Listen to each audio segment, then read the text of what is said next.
Hello students, my name is Dr. Gohar. Welcome to my channel. This is our class 5 on chapter homeostasis, and in this class we will study urinary system. So, what are the learning objectives of this class? In this class we will study kidney, the anatomical location of the kidney, the basic unit of the kidney, nephron, and we will study the hormones that are related to kidney.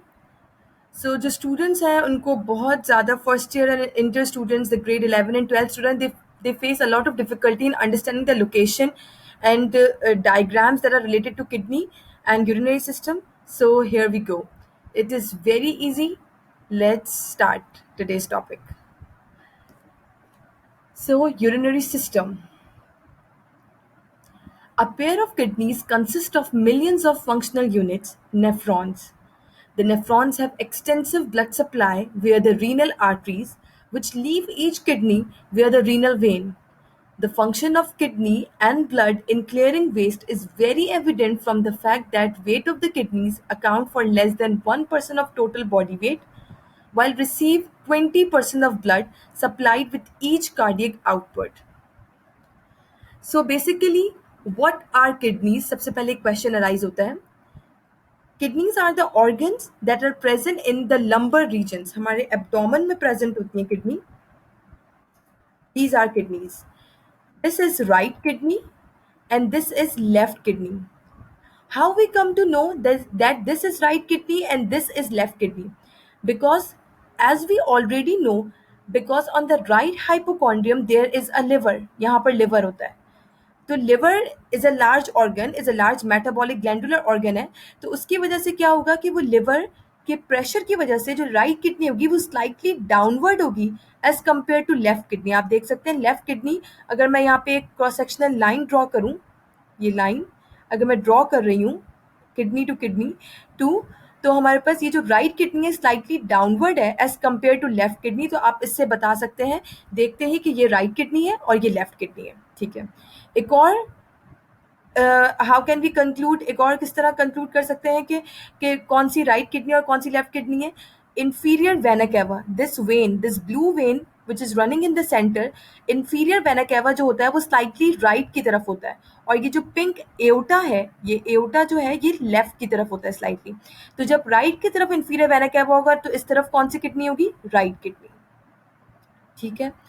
तो यहाँ पर इन्होंने बताया kidney एक organ है जो कि दो किडनीज होती हैं. Basically in our body there are two kidneys, a right kidney and left kidney. Right kidney slightly downward as compare to left kidney, and both kidneys, the kidney has a functional unit. The functional unit of kidney is nephron. Nephron हम आगे जाके पढ़ेंगे. मैं यहाँ पर एक आपको छोटा सा व्यू दिखा देती हूँ कि क्या नेफ्रॉन है. तो ये नेफ्रॉन है. ये basic structural and functional unit of kidney is called nephron. ये पूरा जो स्ट्रक्चर आपको नजर आ रहा है ये नेफ्रॉन है. It is a complex structure. आज के लेक्चर में आपको ये क्लियर हो जाएगा लेकिन इजीली. मूविंग फॉरवर्ड, किडनी की ब्लड सप्लाई क्या है. बेसिकली किडनी को आर्टरी सप्लाई करती है. आर्टरीज ब्लड सप्लाई करती है किसी भी ऑर्गन को. जो किडनी को आर्टरी सप्लाई करती है उसको बोलते हैं renal artery. Renal means kidney. अब किडनी को जो ब्लड सप्लाई कर रही है उसको बोलेंगे रीनल आर्टरी. तो यहाँ पर पिंक कलर की जो आपको नजर आएगी, यहाँ पर लेफ्ट रीनल आर्टरी, यहाँ पे राइट रीनल आर्टरी होगी जो कि राइट किडनी को सप्लाई करेगी, और लेफ्ट रीनल आर्टरी जो कि लेफ्ट किडनी को सप्लाई करेगी. और ये एओटा की ब्रांचेस होती हैं. एओटा की पेयर्ड ब्रांचेस यहाँ से निकलती हैं, एक राइट रीनल आर्टरी, एक left renal artery. Right renal artery slightly longer होती है as compare to left renal artery. क्यों? क्योंकि एओटा जो है वो लेफ्ट किडनी से करीब है, तो लेफ्ट रीनल आर्टरी छोटी होगी as compare to right renal artery. ठीक है. उसके बाद जो रीनल आर्टरी में जो किडनी के पास ब्लड जाएगा, वो ब्लड जाने के बाद किडनी से जो डीऑक्सीजनेटेड ब्लड निकलेगा वापस, जो किडनी से बाहर आएगा, वो आएगा रीनल वेन के थ्रू. और renal when, right renal vein जो राइट किडनी से आएगी, और लेफ्ट रीनल वेन जो कि लेफ्ट किडनी से आएगी.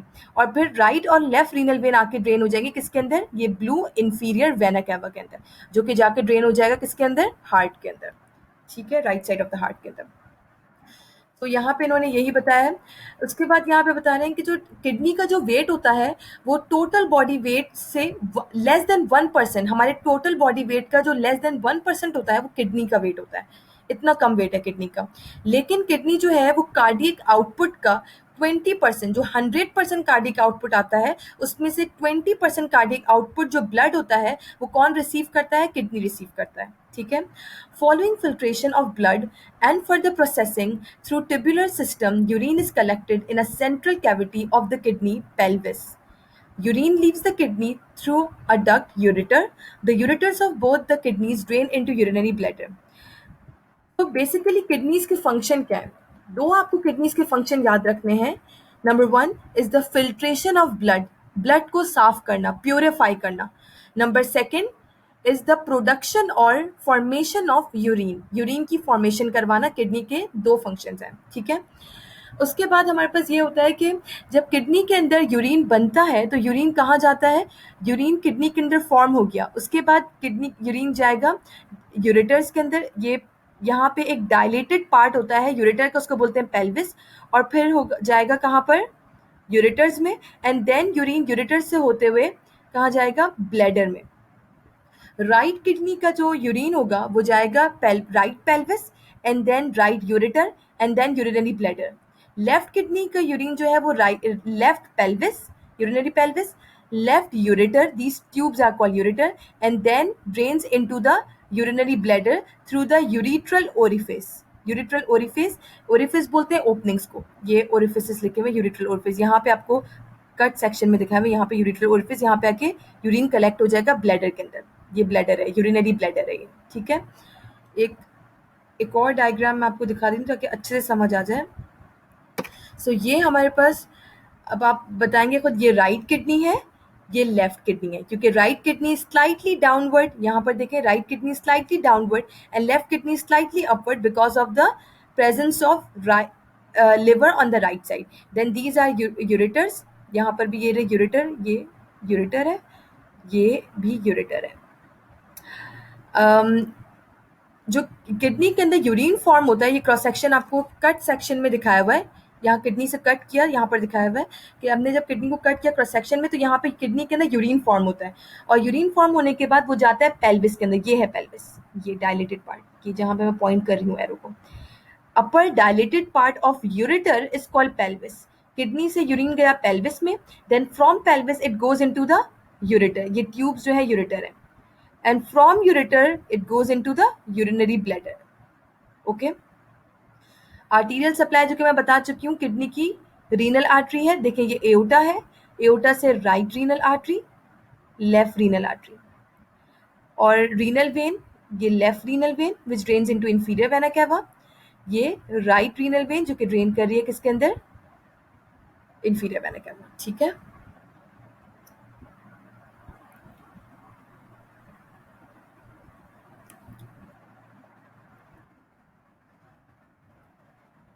The ureters of both the kidneys drain into urinary bladder through the urethral orifice.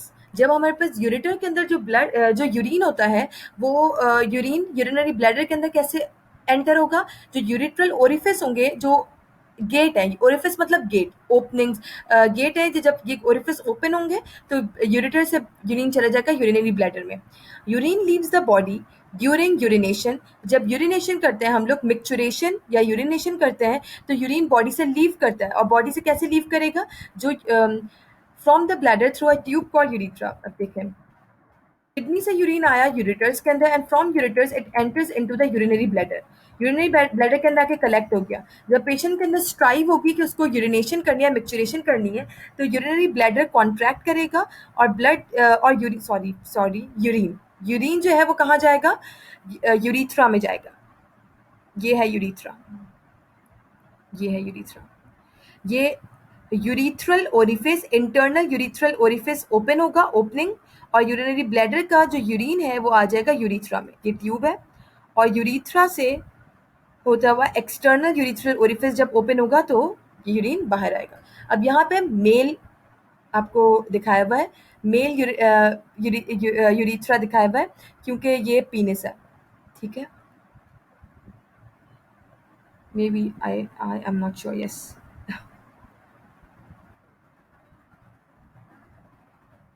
maybe ये फीमेल सॉरी देखते हैं इसको ठीक है. The ureters of both the kidneys drain into urinary bladder through the urethral orifice. Urine leaves the body during urination from the bladder through a tube called urethra, which empties near the vagina in females or through penis in males. Vagina एक अलग opening है और urethra एक अलग opening है. तो urethra vagina के anterior एक और ओपनिंग होती है जिसको बोलते हैं यूरिथ्रा. उस यूरिथ्रा से यूरिन निकलता है. और मेल के अंदर पीनिस के अंदर यूरिथ्रा प्रेजेंट होता है. मेल कॉपुलेटरी ऑर्गन है पीनिस, तो पीनिस के अंदर यूरिथ्रा प्रेजेंट होगा और वहां से यूरिन निकलेगा.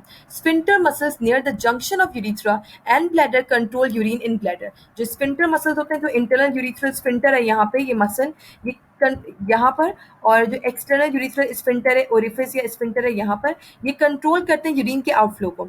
जब ये स्फिंक्टर रिलैक्स करेगा, इंटरनल यूरिथ्रल स्फिंक्टर रिलैक्स करेगा, तो यूरिनरी ब्लैडर से यूरिन जो है वो कहाँ आएगा, यूरिथ्रा में आएगा. और जब ये एक्सटर्नल यूरिथ्रल ओरिफिस जो है रिलैक्स करेगा, तो urine moves leaves from the body.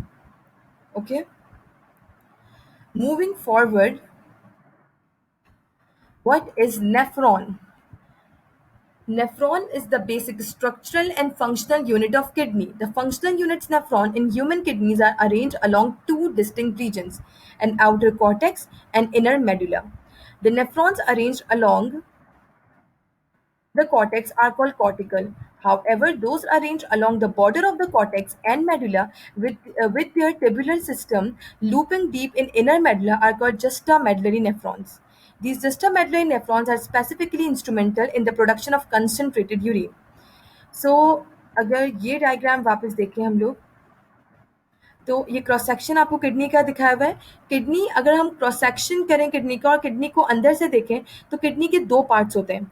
Outer This part, outer part, is called cortex, this light part, and inner part is called medulla of the kidney.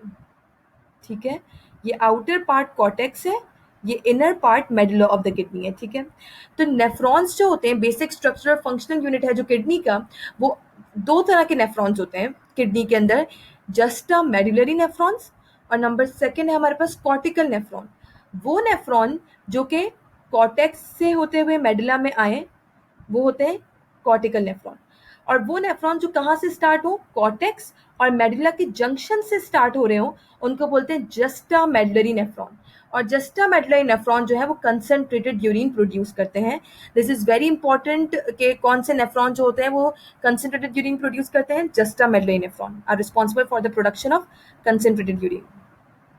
यहाँ पर एक और डायग्राम है जिससे आपको क्लियर हो जाएगा. ये आउटर कॉर्टेक्स है किडनी का, ये किडनी दिखाई है, किडनी का एक क्रॉस सेक्शन इतना पार्ट लेकर दिखा रहे हैं आपको जूम करके कि ये आउटर कॉर्टेक्स है और इनर मेडुला है. और नेफ्रॉन्स की दो टाइप्स हैं, एक जस्टा मेडुलरी और एक कॉर्टिकल. ये हमारे पास जो नेफ्रॉन यहाँ पर शो कर रहे हैं ये कॉर्टिकल नेफ्रॉन शो कर रहे हैं. देखिए कॉर्टेक्स से स्टार्ट हो रहे हैं और मेडुला में जा रहे हैं, कॉर्टेक्स से स्टार्ट हो रहे हैं मेडुला में जा रहे हैं. ठीक है, और जो जस्टा मेडुलरी नेफ्रॉन है वो कॉर्टेक्स और मेडुला के जंक्शन यहाँ से स्टार्ट होंगे, जस्टा मेडुलरी नेफ्रॉन. ठीक है, and this is the diagram of nephron. Okay,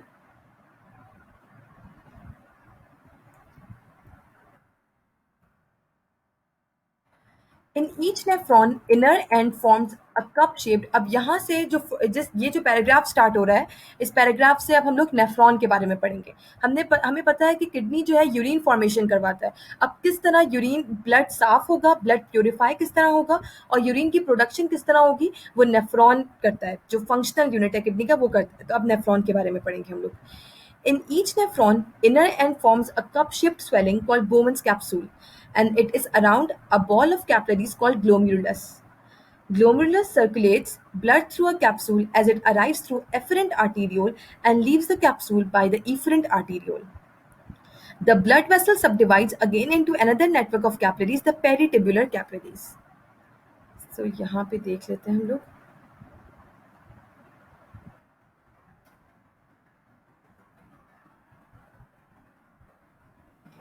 nephron है.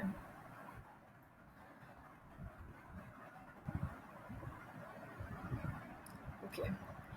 सो नेफ्रॉन के स्ट्रक्चर्स में सबसे पहले हमारे पास एक कैप्सूल होता है नेफ्रॉन का, उसको बोलते हैं बोमेंस कैप्सूल। ये लाइट पार्ट जो आपको नजर आ रहा है ये बोमेंस कैप्सूल है।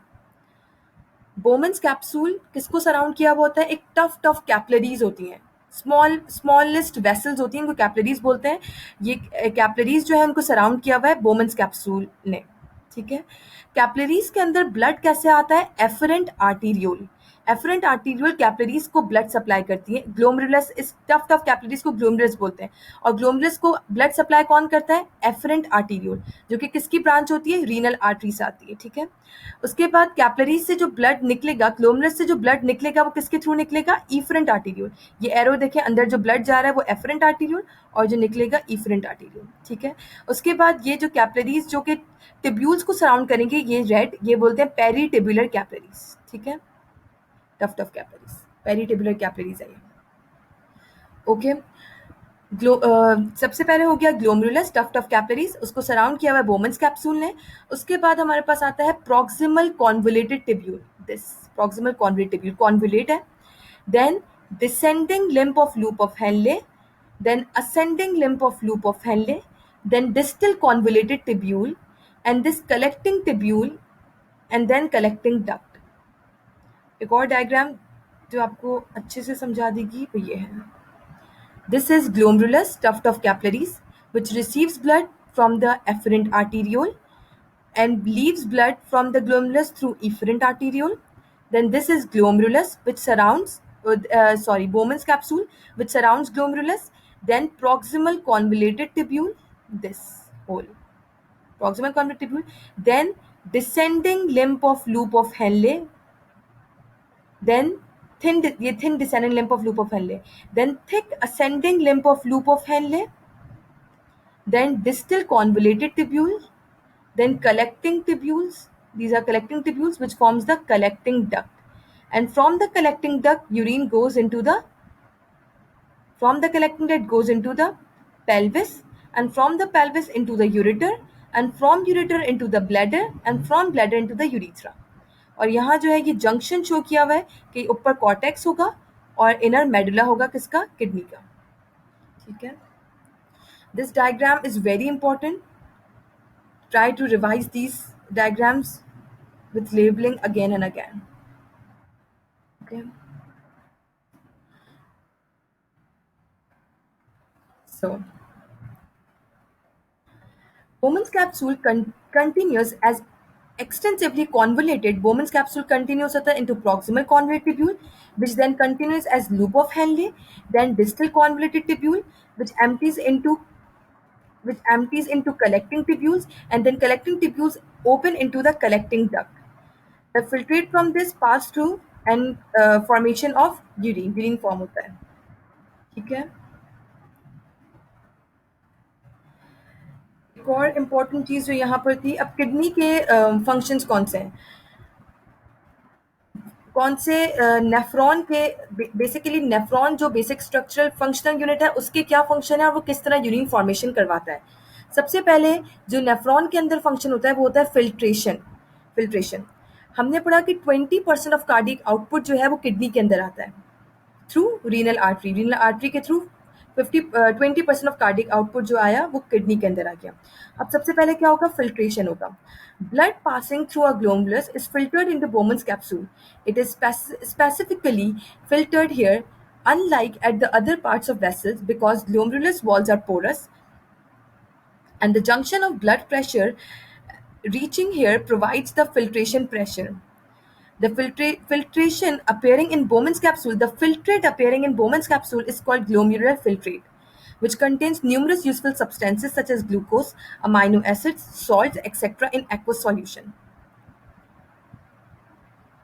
So जो यहाँ पर हमारे पास एफरेंट आर्टीरियोल के थ्रू जो ग्लोमेरुलस के अंदर ब्लड आया, वो ब्लड जो है वो वो उस ब्लड में से वो ब्लड फिल्टर होगा और फिल्टर होके उस ब्लड के जो कंपोनेंट्स होंगे वो किसके अंदर चले जाएंगे? इस कैप्सूल के अंदर, बोमेंस कैप्सूल के अंदर. और उसको बोलेंगे जो फिल्टर होगा, ब्लड के जो कंपोनेंट्स जो फिल्टर हो रहे हैं उसको बोलेंगे ग्लोम्युलर फिल्ट्रेट बोलेंगे. अब इस फिल्ट्रेट के अंदर क्या चीज़ें प्रेजेंट होंगी? यूजफुल सब्सटेंसेस भी प्रेजेंट होते हैं और मेटाबॉलिक वेस्ट भी प्रेजेंट होता है। जो यूजफुल सब्सटेंसेस होंगे वो आगे जाकर कहीं पर जाकर रीएब्जॉर्ब हो जाएंगे ताकि बॉडी के अंदर ही रहें और बॉडी से लॉस ना हो। और जो अनयूजफुल है, जो मेटाबॉलिक वेस्ट है, वो ल्यूमेन के अंदर ही रहेंगे और एक्सक्रीट हो जाएंगे, एलिमिनेट हो जाएंगे बॉडी से। तो जो बोमन्स कैप्सूल के अंदर जो ग्लोमेरुलर फिल्ट्रेट होता है, उसके अंदर क्या क्या चीज़ें प्रेजेंट हैं? Some glucose, amino acid, certain salts and certain other useful substances are present. ठीक है। उसके बाद वो फिल्ट्रेट पास करेगा into the proximal convoluted tubule.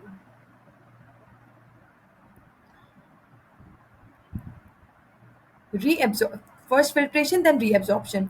All the useful constituents of glomerular filtrate are reabsorbed in the proximal tubules, and when filtrate leaves proximal tubules, it mostly contains nitrogenous waste. So, जो हमारे पास glomerular से जो Bowman's capsule के अंदर filtrate आया था, उसके अंदर जो यूजफुल सब्सटेंसेस थे, जब वो फिल्ट्रेट पास करेगा प्रॉक्सिमल कॉन्वेट टिब्यूल से, तो सारे जो यूजफुल सब्सटेंसेस होंगे वो पीसीटी से ही रीएब्जॉर्ब हो जाएंगे। अब ल्यूमन के अंदर जो है वो सारे मेटाबॉलिक वेस्ट प्रेजेंट होगा और वो फिर मूव करेगा from the proximal convent tubule into the descending limb of loop of Henley. ठीक है।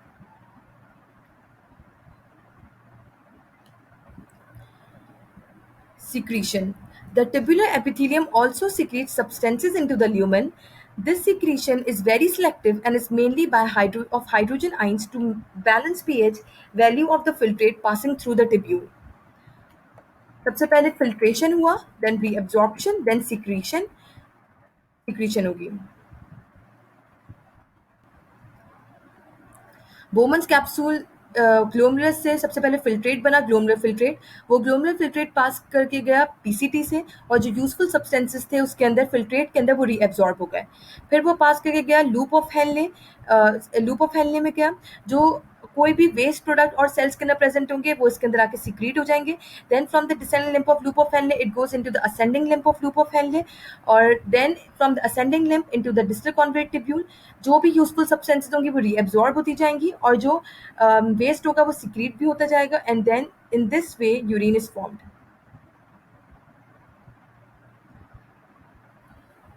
Concentration of excretory products. As we know, जो टेरेस्ट्रियल ऑर्गेनिजम्स होते हैं, they have a restricted supply of water. तो रिस्ट्रिक्टेड सप्लाई ऑफ वाटर की वजह से वो चाहते हैं कि उनकी बॉडी के अंदर वाटर का कंटेंट मेंटेन रहे, वो कंजर्व करके रखते हैं वाटर को। तो अब वाटर की कंजर्वेशन कैसे होती है? एक हार्मोन, दो मैकेनिज्म होते हैं बेसिकली, एक counter current mechanism, counter current multiplier mechanism, and number second is the hormonal mechanism. ये दो मैकेनिज्म्स होते हैं जो कि वाटर को कंजर्व करवाते हैं, बॉडी के अंदर वाटर के लेवल को मेंटेन करके रखते हैं। In the restricted supply of water, the conservation of water is the principal function of the body.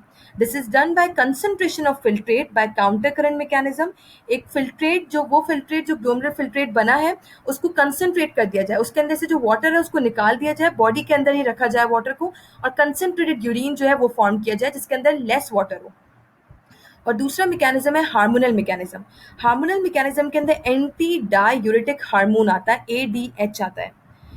In the sufficient और एक्सेस सप्लाई ऑफ वाटर, जब सफिशिएंट सप्लाई है, when a person is taking large quantity of water, और when a person is present in the winter environment और humid environment में present है, तो वहाँ पर एक्सेस सप्लाई होगा वाटर में, तो क्या होगा, reabsorption of water is not very necessary. तो वहाँ पे काउंटर करंट मल्टीप्लायर मैकेनिज्म और हार्मोनल मैकेनिज्म दोनों शट डाउन हो जाएंगे या स्लो डाउन हो जाएंगे।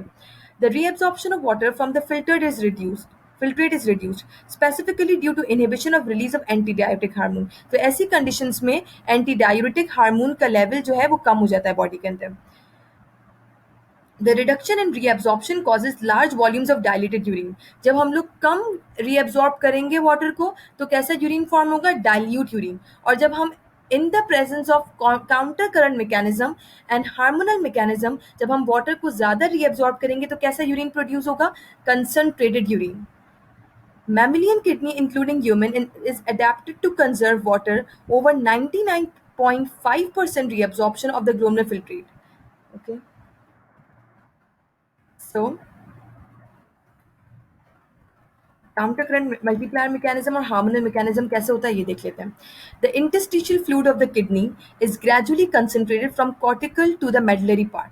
अब यहाँ पर अगर हम देखें तो नेफ्रॉन की सराउंडिंग में यहाँ पर एक फ्लूइड प्रेजेंट होता है, उसको बोलते हैं इंटरस्टिशियल फ्लूइड. ठीक है. और वेसल्स के अंदर जो होता है वो वेस्कुलर प्लाज्मा होता है, ब्लड होता है. ठीक है. तो होता क्या है कि यहाँ पे कॉर्टेक्स होगा किडनी का और यहाँ पे मेडुला होगा किडनी की, क्योंकि इस तरह नेफ्रॉन अरेंज हुए होते हैं ना. तो from cortical to medullary part क्या होता है कि जो मेडुलरी पार्ट का जो इंटरस्टिशियम होता है किडनी का, वो अपने आप को कंसंट्रेट कर लेता है. जब यूरिया की फॉर्मेशन होती है तो यूरिया बहुत ज़्यादा यहाँ से रीअब्जॉर्ब हो जाता है. जब यूरिया बहुत ज़्यादा रीअब्जॉर्ब होगा तो यूरिया कहाँ पर जाएगा, इंटरस्टिशियम के अंदर. और यूरिया सॉल्यूट है, तो यूरिया जो है वो जब यूरिया इंटरस्टिशियम के अंदर जाएगा तो जो इंटरस्टिशियम का फ्लूइड होगा वो कैसा हो जाएगा, उसके अंदर वाटर का अमाउंट कम हो जाएगा और सॉल्यूट का अमाउंट बढ़ जाएगा. तो इंटरस्टिशियम कैसा हो जाएगा, हाइपरटोनिक हो जाएगा. Hypertonic means less water more solute. ठीक है. तो जब हमारे पास फिल्ट्रेट यहाँ से पास करेगा from the descending limb of loop of Henle और ascending limb of loop of Henle, और जो हमारे पास medullary part of the interstitium होगा उसके अंदर यूरिया बहुत ज़्यादा है और वो हाइपरटोनिक है. तो हाइपरटोनिक में वाटर लेस होता है, तो वाटर मूव करता है from higher concentration towards the lower concentration. तो टिब्यूल के अंदर वाटर ज़्यादा होगा, तो वाटर जो है वो टिब्यूल से इंटरस्टिशियम करना चला जाएगा. और टिब्यूल के अंदर जो यूरिन है वो कैसा हो जाएगा, कंसंट्रेटेड हो जाएगा यूरिन. तो this mechanism is called counter current multiplier mechanism. Okay. यहाँ पे देख लेते हैं. The interstitial fluid of the kidney is gradually concentrated from cortical to medullary part. Thus, this inner medulla is highly concentrated with the presence of urea. Urea की वजह से ये जो इनर मेडुला होगा हाईली कंसंट्रेटेड हो जाएगा, hypertonic हो जाएगा. And through a mechanism of counter current multiplier, this mechanism causes gradual osmotic outflow of water. इस मैकेनिज्म की वजह से वाटर जो होगा उसका आउटफ्लो होगा from the tubule into the interstitium. Outflow of water from the filtrate back to the kidney as it passes down in the descending limb of loop of Henle. Basically descending limb of loop of Henle के अंदर होता है, which is permeable to water. Water reabsorb होता है. Furthermore, ascending loop of Henle does not allow outflow of water from its filtrate. Instead, actively transport sodium ions into the kidney interstitium to sustain its high concentration. So counter current multiplier mechanism आप लोगों को समझ आ गया. लेकिन एक और important बात यहाँ पे बतानी है कि जो descending limb of loop of Henley है वो परमेबल होता है वाटर के. भी हमने पढ़ा कि यूरिया यहाँ पे प्रेजेंट होगा तो टिब्यूल से वाटर जो है वो इंटरस्टिशियम के अंदर आएगा. तो descending limb of loop of Henle is permeable to water. Water जो है वो टिब्यूल से इंटरस्टिशियम में जा रहा है. तो descending limb of loop of Henley को हम लोग बोलते हैं concentrated part of the tubule. Concentrate करवाता है ये यूरिन को. और जो ascending limb of loop of Henley होता है वो इम्परमेबल होता है वाटर से. मतलब वाटर जो टिब्यूल के अंदर है वो इंटरस्टिशियम के अंदर नहीं जाएगा. तो इम्परमेबल टू वाटर है बट परमेबल टू सॉल्यूट. ठीक है.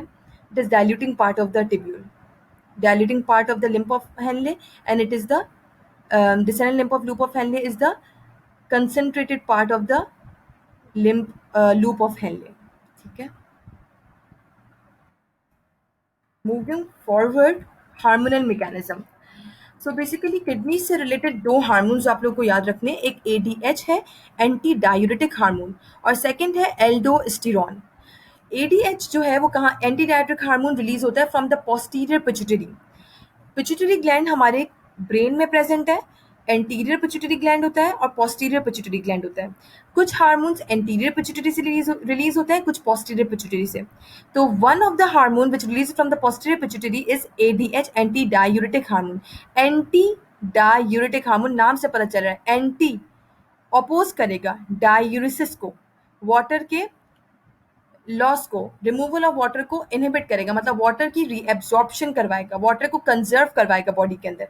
बॉडी के अंदर वाटर को रखेगा, बॉडी को से वाटर को लॉस नहीं करवाएगा. ठीक है. Anti diuretic hormone. और एक दूसरा हार्मोन है एल्डोस्टेरॉन, जो कि रिलीज होता है एड्रीनल कॉर्टेक्स से. एड्रीनल ग्लैंड होता है. एड्रीनल ग्लैंड का दूसरा नाम सुप्रारीनल ग्लैंड भी है. मैं आपको दिखा देती हूँ यहाँ पर.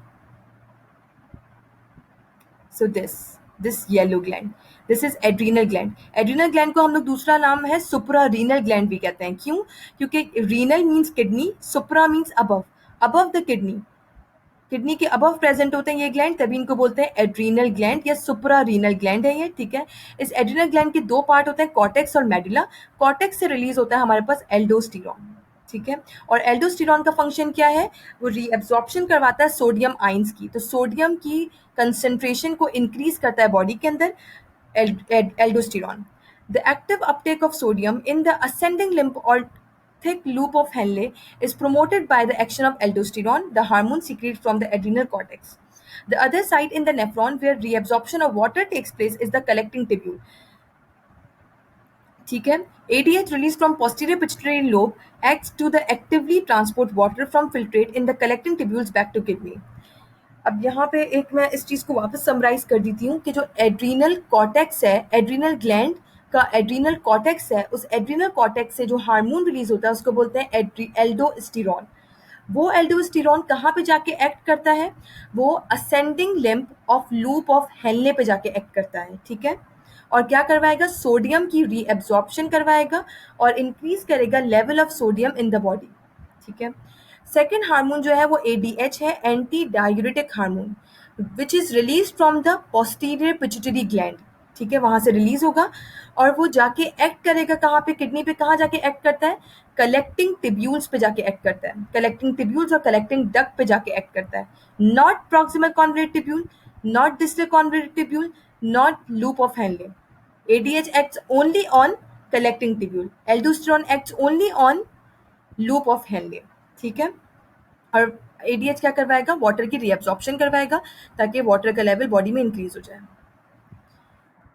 Moving forward, kidney as a osmoregulatory organ, हम लोग पढ़ चुके हैं कि वाटर और सॉल्यूट की कंसंट्रेशन को मेंटेन करता है बॉडी के अंदर, तो it is an osmo regulatory organ. The production of varied concentrations of urine depending on the availability of water exhibits clearly that kidney functions as an osmoregulatory organ along its excretory role of nitrogenous waste. एक तो nitrogenous waste को excrete भी करता है और osmoregulatory organ भी है kidney.